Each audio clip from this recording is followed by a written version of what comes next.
So, what's up mga ka-ECT? Ako nga po pala si Kyle Aaron B. Calapano ng iFix Electronics. So, ito meron tayo ditong isi-share mula sa past board exam ng Electronic Technician. Okay. So, ito ay composed ng 53 questions. Ito. Ang kailangan natin ay 70% yung passing rate. At dapat maka 37 points po tayo. So, try po natin dito sa number 1, sagutan. Okay, step by step lang po tayo. Every video po ay merong isang katanungan at i-explain natin. Okay, so ito, meron ditong a step up transformer has a primary to secondary turn ratio of 1:5 if 117 VRMS appears at the primary. What is the RMS voltage across the secondary? So, this question ay sasagutin po natin. Okay, open lang po tayo ng ating paint para dito doon po natin na masagutan. Okay. So, ito ay meron na dito naka-hint na sagot. This is the 585 volts RMS. So, yan naka-hint na. Pero ang purpose natin dito, kung paano natin na makuha ang sagot na ito. Yan o, naka-hint na. Okay.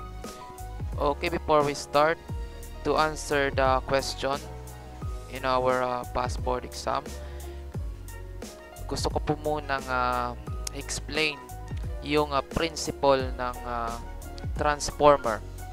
Yung paano ba work ang isang transformer. Paano ba nagtatransfer yung kanyang energy from primary to secondary. So ito meron tayo dito image ng isang simple transformer. Okay. Meron siyang composed po siya ng coil. Ito po yung tinatawag na primary. At meron tayong tinatawag na second coil. At dito naman po yung tinatawag na secondary winding. Yan. At meron tayo dito transformer core. Minsan ay gawa po yan sa iron, ferrite, at meron pang iba. Okay. Ito ay i-discuss po natin yung mga term na ginagamit sa pag-solve ng transformer. Dito mayroon tayong NP. Pag tinawag po natin na NP, yun po yung tinatawag na primary winding. Okay. At NS naman, yan po yung tinatawag na secondary winding. Okay. Dito naman tayo sa primary current. So, pag tinatawag naman natin na primary current ay IP po yung nakalagay. IP. Yan po. Yan po yung tinatawag na primary current. So, sa secondary current naman ay IS. IS. So, ayan. So, dumako naman tayo sa primary voltage. Pag sabihin po natin primary voltage, yan po ay VP. Yan, VP. Yan. So, dito i-discuss naman po natin yung relationship ng current, voltage, at winding ng isang transformer. Okay, para po natin na maintindihan kung paano po ba nagwo-work ang transformer at yung mga relationship niya. Okay.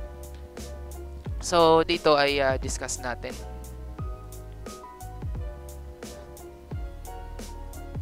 So, okay. Let's start. So, dito sa ating transformer, meron po siyang tinatawag na relationship. Kagaya nga sinabi ko kanina, meron po siyang mga relationship na current, winding, at saka voltage. Okay. Yung basic formula or relationship ay ito. So, okay. VP, yan, VP or voltage in primary over voltage in secondary is equals to current in secondary all over current in primary. Yan, yung relationship na between voltage and current from primary to secondary. Okay. Dito naman tayo sa winding. ito idadagdag po natin. Okay. Yung IS natin, IS over IP is equal din po siya sa winding in primary all over winding in secondary. So yan po yung relationship ng ating yan po yung relationship ng tatlo, yung voltage, current at yung winding. Okay, dito VP over VS is equal to current in secondary or IS over IP is equal also to NP over NS. Okay, wag po natin kalimutan yung VP, yung mga terminologies po natin dito para hindi po tayo malito. Okay, yung VP, yan voltage in primary, VS is voltage in secondary, IS current in secondary, IP ay current in primary, while an NP is winding in primary or primary winding, and NS ay secondary winding. So yan po yung basic relationship ng tatlo, ng voltage, current at yung winding. Okay. So dito, alam na po natin yung relationship ng tatlo. So sagutan na po natin. Try na po natin sagutan yung tanong na ito. Okay, ito i-move lang po natin. Wait, move lang po natin to. Yan, move lang po natin to. Wait, saan po natin lalagay? Wait, ito, i-move rin natin to. Yan, move natin dyan. Ito, move natin. Para hindi tayo malito. So, yan. So, ito po yung ating formula or relationship between the three. Okay. Dito sa tanong ay a step-up transformer has a primary to secondary turn ratio of 1:5. Itong tinatawag na turn ratio, yun po yung winding from primary to secondary. Yan, yung turn ratio. Yung 1:5. Okay. Tuloy tayo. If 170 volt VRMS appears at primary. So, kung yung ating ay VP is 117 volts RMS. So, tinatanong dito ay ano naman po yung RMS voltage across the secondary. So, ito ay isulat po muna natin para hindi po tayo malito. Simulan po natin sa tinanong po dito, primary to secondary turn ratio. O meron na po tayo dito wait. Meron na tayong dito NP, which is 1. At meron din tayo dito NS or yung secondary winding natin, which is 5. So, ito ay be careful tayo dito. Kung ano po yung nakauna po dito, yan po yung sa unahan rin dito is 1:5, di ba? Ito yung primary to secondary. Kagaya lang yan ng ganito. NP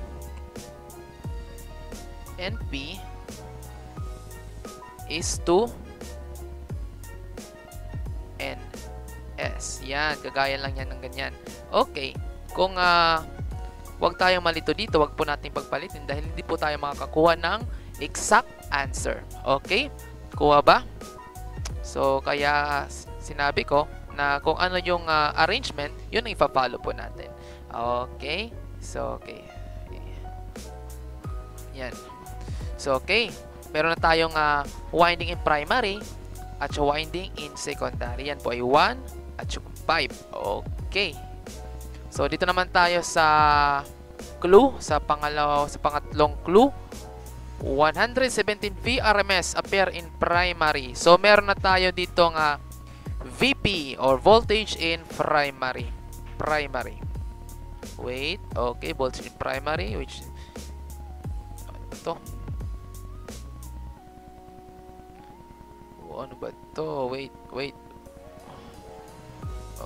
Okay.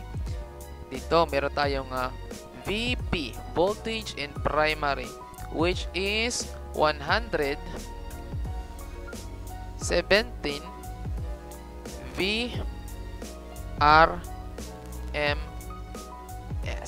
So, okay, meron tayong voltage in primary. So, dito tinatanong na yung RMS voltage across the secondary. Kung ano po ba yung secondary voltage ng ating transformer. Okay, sulat po natin dito para di tayo malito.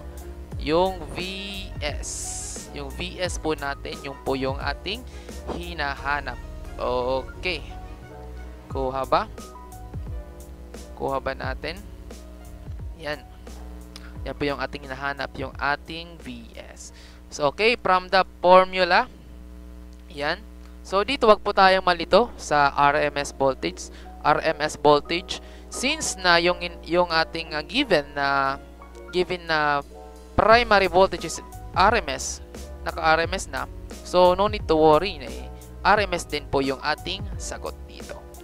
Okay. So, okay, patuloy na po tayo. Nakuha na po natin yung mga kailangan po natin na data. So, ito, meron tayong primary winding, secondary winding, primary voltage, at yung hinahanap po natin na VS, yung voltage and secondary. Since yung kailangan lang po natin na data o yung data na nakalagay po dito, yung data na naka-present po sa atin, yung itong VP at saka VS. So, yan. At yung NP at saka NS. So, ito po yung gagamitin natin formula. So, okay. So, sulat po natin dito. Yung formula na gagamitin po natin is VP all over VS is equals to NP over NS. So, yan. Sundin lang po natin yung formula. Ilagay po natin yung mga respected na mga data or value like VP, VS, NP, at NS. Okay. Try po natin. Okay. Sa VS, start po tayo sa VS. Okay. VP pala. VP natin is 117 VRMS, 117 VRMS. Yan, wait lang. Medyo. RMS. Yan. All over. VS natin is wala. So, lagay lang po natin VS. Yan po yung hinahanap po natin. Is equals to NP. NP natin is 1. So, yan, 1. Yung NS naman po natin is all over NS, which is 5. So, ito, lagay po natin dito 5.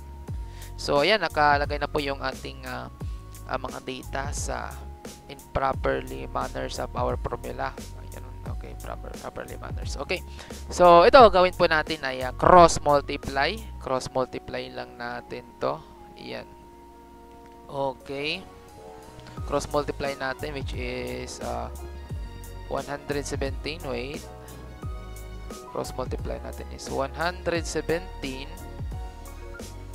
VRMS. Wait. VRMS is equals to, mali. Multiply by 5.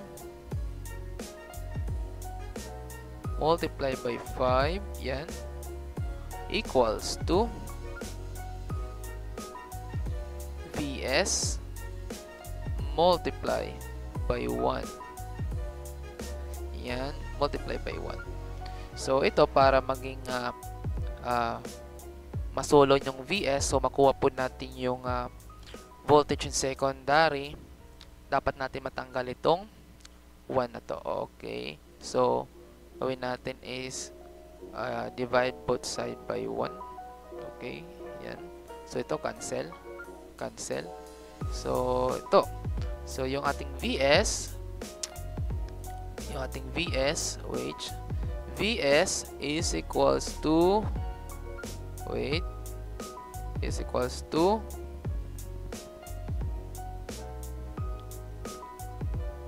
is equals to 170 VRMS multiplied by 5 all over 1. Okay, gamitin po natin sa formula. Gamitin po natin ng calculator para mabilis po tayo. Okay, hanap tayo ng calculator. Dito po tayo sa Google. Okay, sa Google po tayo. Okay, dito tayo sa Google.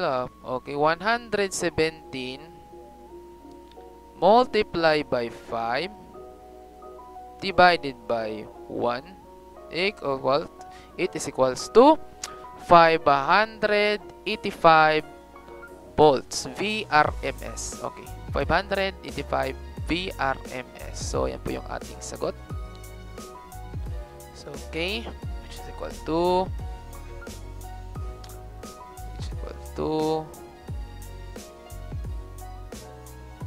585 VRMS. So, yan po yung ating sagot dito. Yan. Yan po yung sagot, diba? Easy peasy.